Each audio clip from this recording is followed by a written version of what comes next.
nói một điều, lấy anh đi để thôi đường về cô liêu. Bên nhau sớm chiều, thương nhau thật nhiều và yêu như chưa từng yêu. Hỡi anh yêu, em cũng muốn nói một lời mình cưới nhà anh, với em chỉ cần anh thôi. Yêu anh mất rồi, chưa bao giờ nguôi, mình sinh ra để thành đôi. Đừng ngại ngần gọi tên em đi, đừng ngại ngần gọi tên anh đi, đừng ngại ngần gọi tên nhau đi, mình cưới nhau đi. Chẳng chờ gì chồng ơi em đây, chẳng chờ gì vợ ơi anh đây.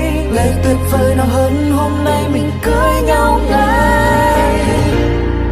Yes, I do, anh sẽ mãi là chồng của em.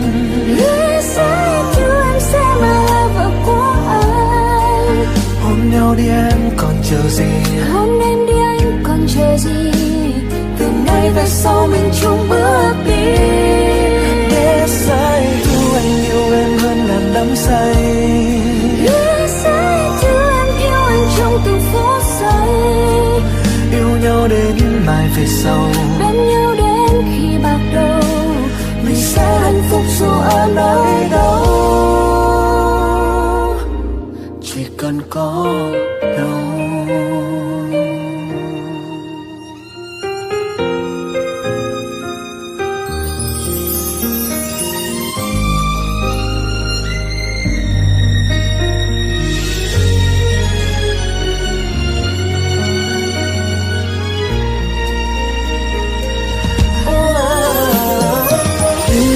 Gọi tên em đi, đừng ngại ngần gọi tên anh đi, đừng ngại ngần gọi tên nhau đi, mình cưới nhau đi. Chẳng chờ gì chồng ơi em đây, chẳng chờ gì vợ ơi anh đây. Ngày tuyệt vời nào hơn hôm nay mình cưới nhau ngay.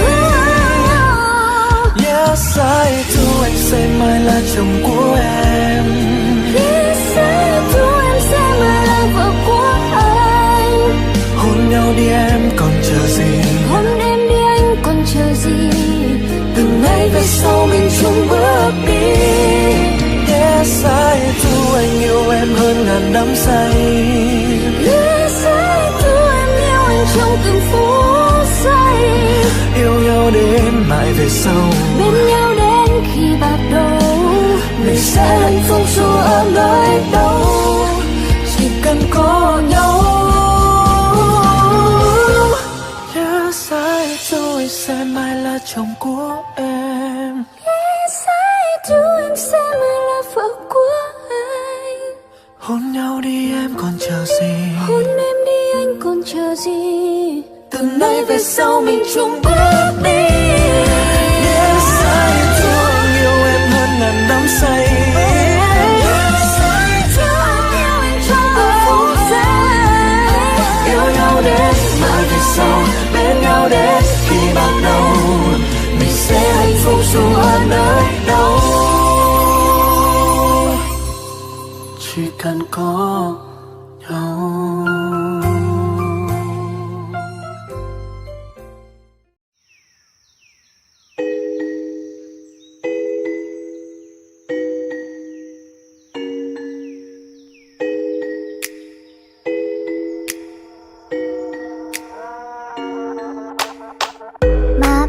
Má bay, làm sao cho anh đến đây và hỏi cưới em mới hay.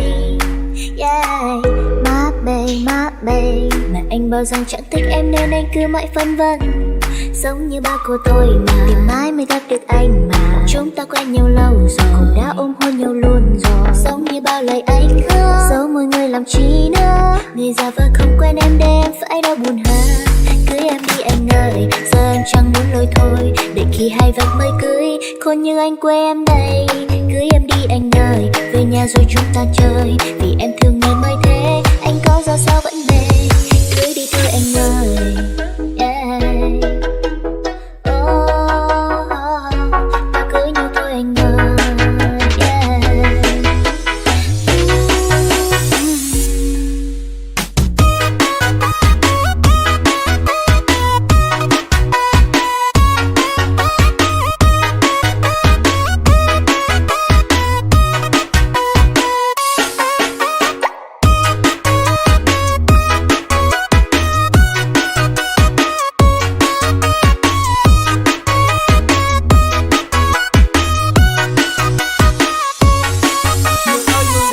làm chi, khi nào kiểu đỏ được rước nàng đi. Xông ra chú bác bạn gì, góp mặt chung vui vào ngày hoan hỷ. Con gái là con gái rượu, đây là phi vụ cả 100.000 tỷ. Xính lễ cũng chẳng có gì, một chai rượu mừng 1 tấn vàng y. Em ơi mình cưới nhau đi. Kể từ cái ngày xét đánh không chết thì anh đã kết lấy em về nhà. Chút sợ vậy luôn cho bất công cơn. Ngày mà em va vào cuộc đời anh, phá tan cô đơn và đã không đo là em đã nợ cả đời. Kiếp nợ thằng cu tí, mình cưới nhau đi. Má bầy, mẹ anh bao giờ chẳng thích em nên anh cứ mãi phân vân. Yeah. Má bầy, kể ai mặt ai có nơi cũng chẳng quan tâm thế cho nhai. Giờ tính sao?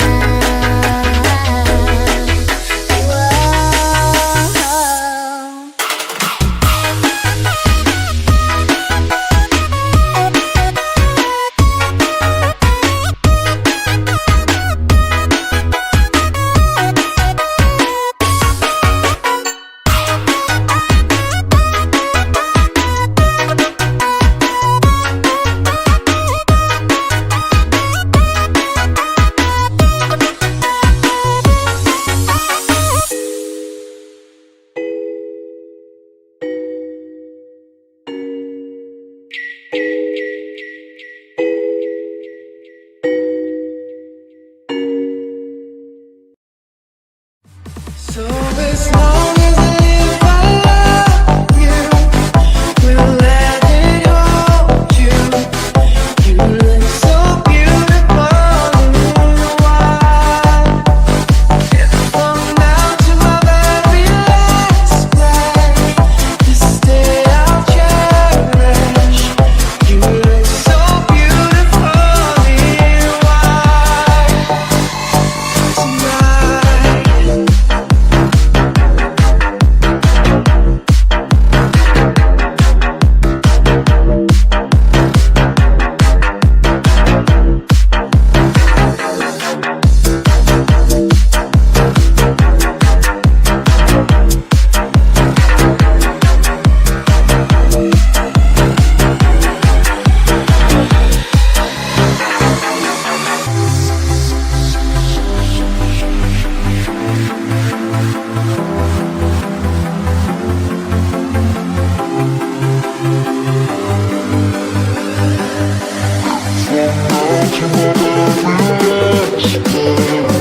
This day I'll cherish.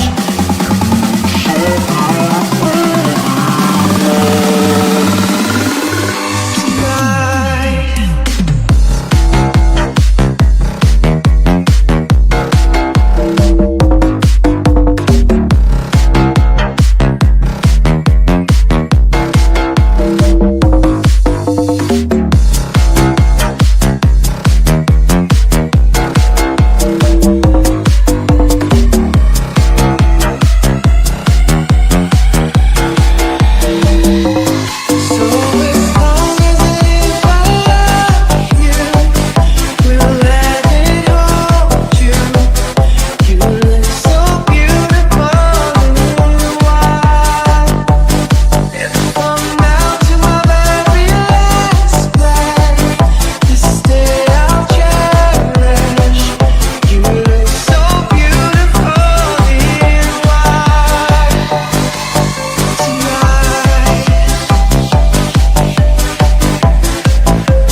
Đếm mau ngày xuân đi qua, xin phép gia đình mẹ cha cho rước em về làm dâu.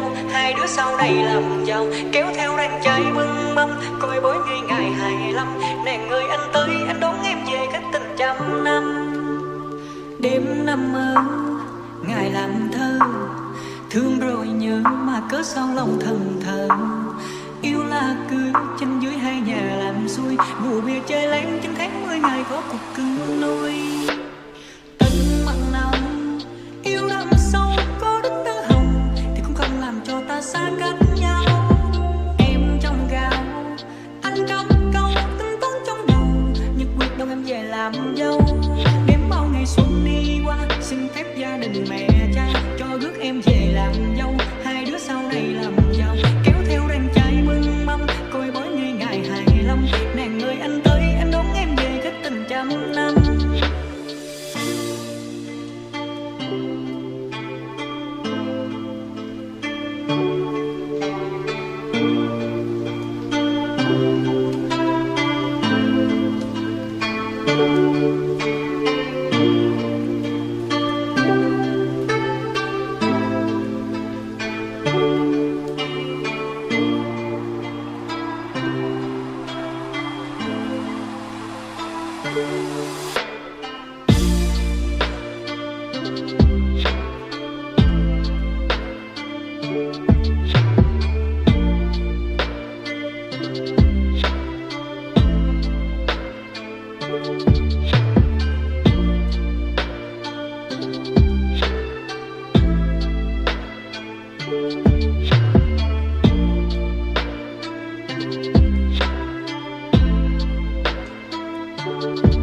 Dàn nhạc sắp sinh, không khí tăng hôn linh đình. Ai cũng xì xầm đôi mình, nhìn tụi nó tinh bới bên.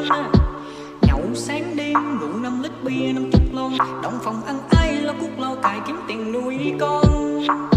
Hai nhà ta nay thành xuôi, thêm thằng cu hay cô công chúa lấy càng vui. Lo măng ăn không là tiêu, anh em chi cốt đừng ngủ chơi bơi tôi còn vợ yêu. Đếm bao ngày xuân đi qua, xin phép gia đình mẹ cha cho rước em về làm dâu. Hai đứa sau này làm giàu, kéo theo đàn trai bưng mâm, coi bói ngày ngày 25. Nàng ơi anh tới, anh đón em về cách tình trăm năm. Yêu thương nhau từ lâu mà anh chỉ muốn yêu lại từ đâu. Yêu em khi còn thơ, yêu cho đến khi ăn lòng bạc đầu. Em ơi em đừng lo, kề bên em luôn luôn có anh. Thề một câu luôn khi yêu là cưới. Đếm bao ngày xuân đi qua, xin phép gia đình mẹ cha cho rước em về làm dâu. Hai đứa sau này làm giàu, kéo theo đàn trai bưng mâm, coi bói ngày ngày 25. Nàng ơi anh tới, anh đón em về cách tình trăm năm.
Khi gặp nhau phút đầu từ ánh mắt anh đã trao nụ cười. Khẽ ngại ngùng anh nói mình cầm tay nhé, đưa em qua những con đường tình yêu. Em chẳng thể dối lòng rằng em đã yêu anh từ lúc nào. Nghe nhịp đập con tim lòng mình thổn thức, anh muốn ta là của nhau. Từ đây em không còn khóc, không có nước mắt đen vẹn một mình đơn cô. Vì giờ bên em đã có anh sẽ chia những buồn vui. Lòng em luôn luôn nguyện ước, cho dù năm tháng phai nhòa tình ta vẫn xa. Vượt qua sóng gió cuộc đời, mãi mãi ta là của nhau.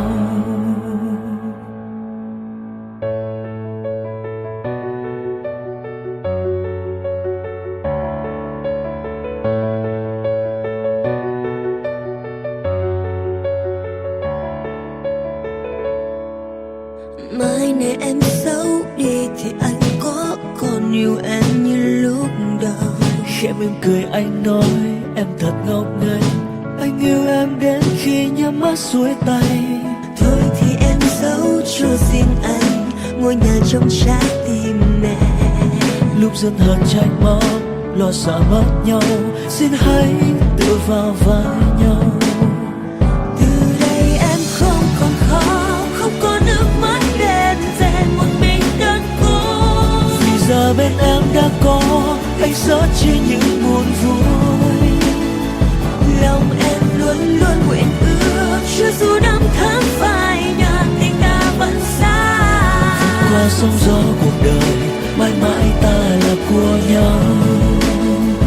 Từ đây em không còn khóc, không có nước mắt đen rèn một mình đơn cô. Vì giờ bên em đã có anh sớt chia những buồn vui.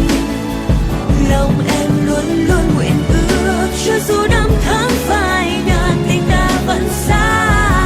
Qua sóng gió cuộc đời, mãi mãi ta là của nhau.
trời, đạp mây xanh năm nay xuống trời.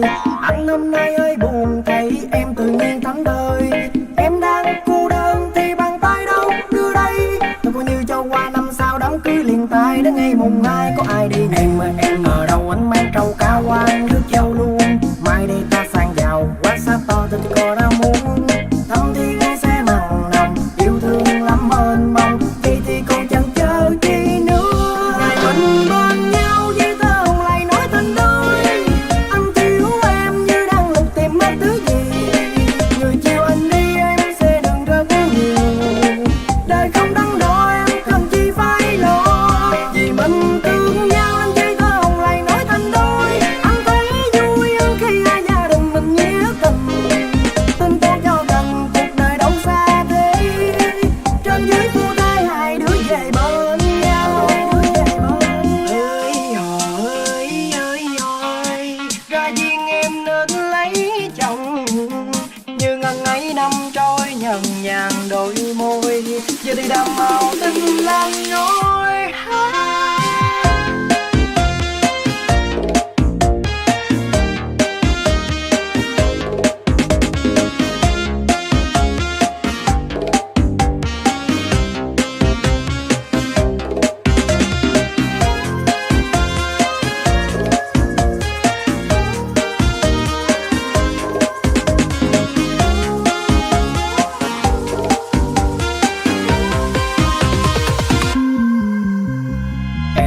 Em có muốn đi về làm dâu. Đừng có bắt anh phải buồn rầu. Sắp xinh nhạc đóng đưa anh chưa có hứa cho em nhiều đâu. Na na na na na na. Người đang thân tình yêu này tới cho qua năm sau đám cưới liền tay. Đến ngày mùng 2 có ai đi nhẹ. Em ở đâu anh mang trâu cá quan nước châu luôn. Mai đây ta sang giàu quá xa to tình cò đâu muốn. Thăm thiên sẽ mặn nồng yêu thương lắm mênh mông. Vậy thì còn chẳng chờ chi nữa. Ngày mình bên nhau với tơ hồng lại nói tình đôi. Anh thiếu em như đang lục tìm mất thứ gì. Người yêu anh đi em sẽ đừng rất nhiều. Đời không đắn đo em cần chi phải lo. Vì mình thương nhau anh với tơ hồng lại nói tình đôi. Anh thấy vui hơn khi hai gia đình mình nghĩa tình. Tin tốt cho gần cuộc đời đâu xa thế. Trên dưới phu tay hai đứa về bên nhau. Ngày mình bên nhau với tơ hồng lại nói tình đôi. Anh thiếu em như đang lục tìm mất thứ gì. Người chiều anh đi em sẽ đừng rất nhiều. Đời không đắn đo em cần chi phải lo. Vì mình thương nhau anh với tơ hồng lại nói tình đôi. Anh thấy vui hơn khi hai gia đình mình nghĩa tình. Tin tốt cho gần cuộc đời đâu xa thế. Trên dưới phu tay hai đứa về bên nhau.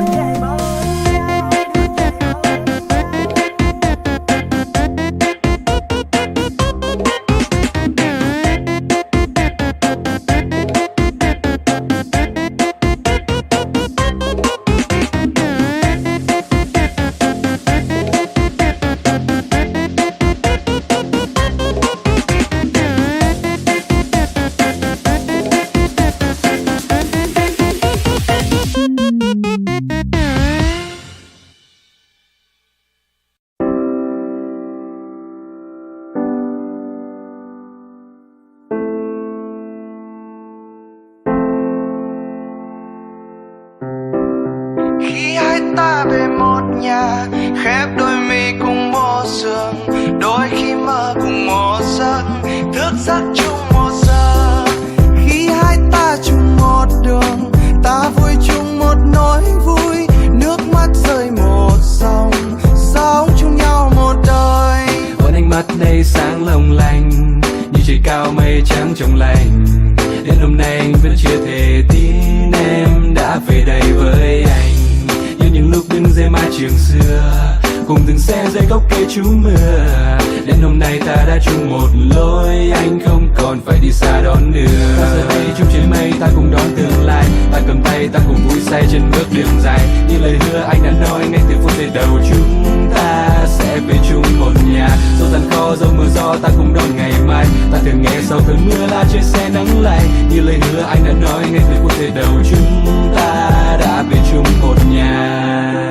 Khi hai ta về một một nhà, khép đôi mi cùng một giường, đôi khi mơ cùng một giấc, thức giấc chung một giờ.